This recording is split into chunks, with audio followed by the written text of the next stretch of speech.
I grew up in the rough, rugged, oil-field towns of eastern New Mexico and West Texas, and I was there because my dad worked for the oil field. It was gritty, grimy, sometimes grueling work. It bred this environment that you had to be a rough, tough, rugged man, manly man, in order to survive in. Those ideals didn't just belong to those workers, they belonged to those communities. They belonged to us as children. As kids, we could never show any vulnerability or weakness out of the fear of the constant persecution that would inevitably follow if we did. I never really felt like I fit in those towns. But instead of leaving after I graduated high school like I should have, I stayed. And I stayed because I was seeing a girl who was still in high school. And when you're that age, seeing a high school girl, but you're not at the high school with her, leaves her vulnerable to be hit on by all the horny teenage boys whose hormones are raging. And that's exactly what happened. The guy who started hitting on my girl, his name was Clay. And I knew Clay from growing up. We'd share the long school bus rides to and from school. And what I remember the most about Clay is that he was always up to something. He was always trying to scheme somebody out of their lunch money or baseball cards or whatever. And now his scheme was trying to take my girlfriend.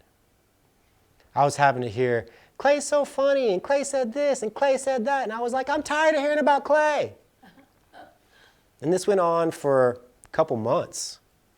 And one Sunday afternoon, I'm hanging out with my girlfriend, and a little note from Clay falls out of her school bag. I thought I was being slick when I picked up the note, went to the bathroom to read it. And there was nothing salacious in the note. It was all basic stuff. What are you doing this weekend? That sort of thing. But the fact that this other dude was writing my girlfriend notes just didn't sit right with me.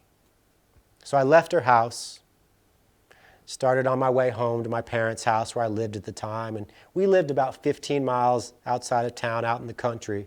And Clay and his family lived about a mile down the road from us. And on this drive home, I decided I was going to go to Clay's house and confront him, threaten him, tell him stop messing with my girl. Now at this point, it should be noted, I have no business going to anyone's house to threaten or confront them. My friends at the time, when they found out, they were like, "You did what?" Even more so, I was like 110 pounds soaking wet, as they say.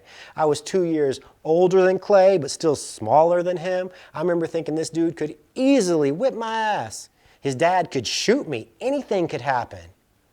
But because of this environment and where I was, I decided this is what I had to go do.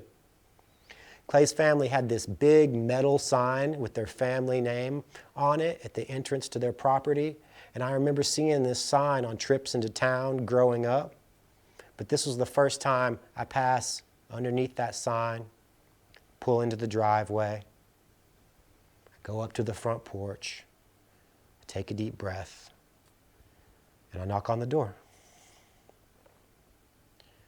Clay's dad came to the door, and before I know it, he said, "Come on in here. We just had dinner. Let's get you a plate." We got steak, mashed potatoes, green beans, all my favorites. Smelled amazing. But I was like, "No, thank you. I'm not hungry."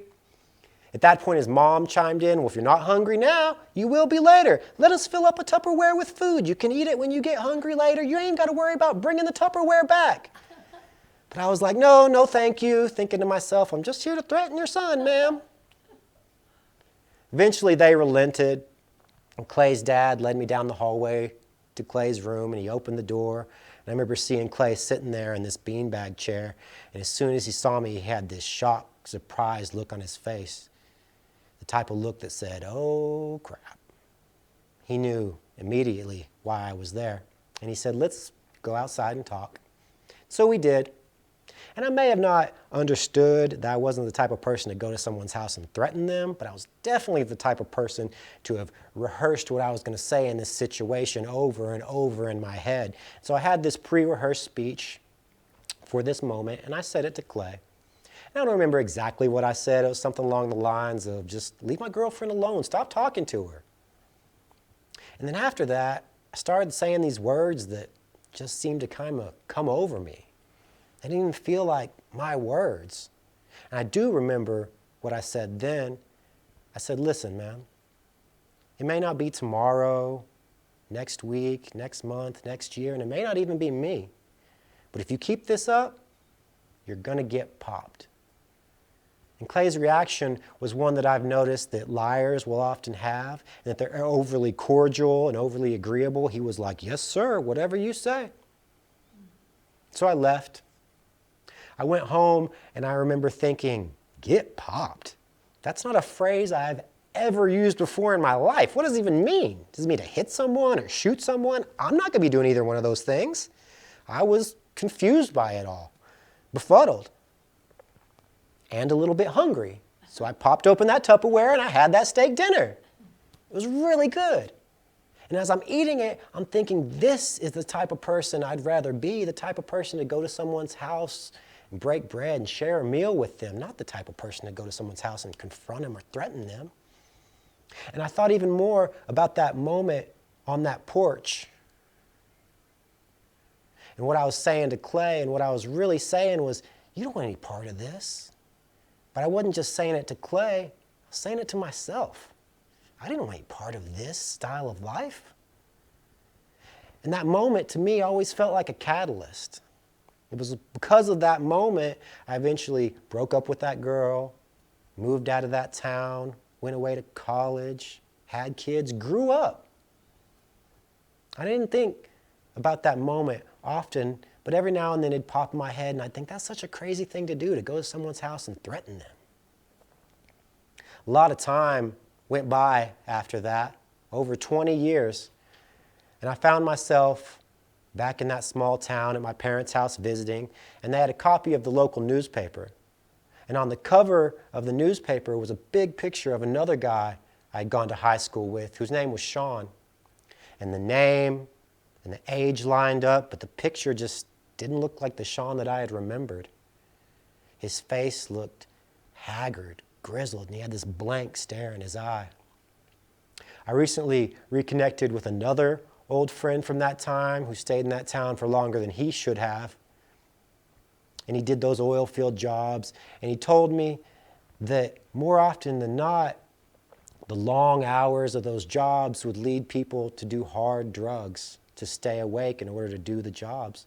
And at one point, he had become what he described as a functioning meth user, which meant that he did meth, but he was also able to hold down a job. If you're going to do that, he told me, you have to force yourself to go to sleep. Because if you don't, it's easy to stay up for 2 or 3 days straight when you're on meth like that. But if you stay up for that long, you start to hallucinate people in the shadows, shadow people. And by the look in Sean's face in this picture, it was fair to say he'd seen his fair share of shadow people. The article said that Sean and the mother of his children were going through a rough patch, and that she was currently staying with another man. And the newspaper put the word staying in quotations as if to imply they were doing more than just staying together, which is not something I've ever seen in a news publication, but nevertheless, message received. And the man Sean's baby mama was staying with was Clay. Same Clay that had been messing with my girl all those years ago. And on this particular Sunday night, Sean knew that even though Clay no longer lived with his parents, he still had dinner with them every Sunday night. And he decided he was going to go to Clay's parents' house and confront him, to threaten him. That same house that I had gone to all those years ago. He passed under that same metal sign, talked to those same parents for the same reason. Stop messing with my girl. It's like this time, Clay wasn't there. Sean's baby mama and Clay had already eaten and left. And so Sean left. He went driving around, and Sean found his baby mama and Clay driving on their way home. And Sean was so angry that he pulled out his .22 rifle, he lined Clay up in the scope, and he shot him in the head. Killed him. Clay got popped, just like I had said he would. And in that moment, I felt this overwhelming rush of sadness for Clay's parents. I remembered how genuinely kind they were to me, and I thought they didn't deserve to lose their son like this. I wondered if they remembered all those years ago when another skinny white kid had shown up on their doorstep for the same reason. I wondered if they offered Sean that Tupperware. And in the midst of all this, I noticed a couple things about myself.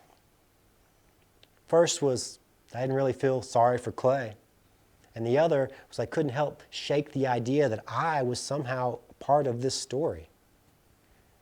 Now, as for not feeling sorry for Clay, it wasn't because I warned him or even because I remembered what he did the very next day when he used my threat as a way to double down on his flirtation with my girlfriend.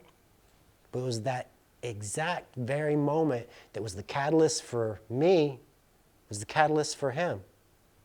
Yeah, sure, whatever you say. It was right then and there. He decided he was going to double down that next day, week, month, year, and years beyond that, and eventually got him killed. And I knew that that decision had nothing to do with me.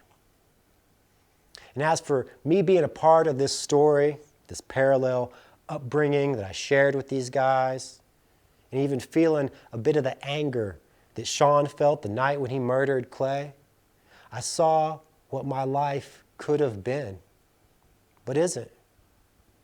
My path diverged. I got out of that town, out of that mindset, and I started living the life that I'm truly meant to live. And not only is that something that I am grateful for every single day, but nowadays, if anybody invites me to their house and offers me a steak dinner, you better believe I sit down and share it with them. Thank you.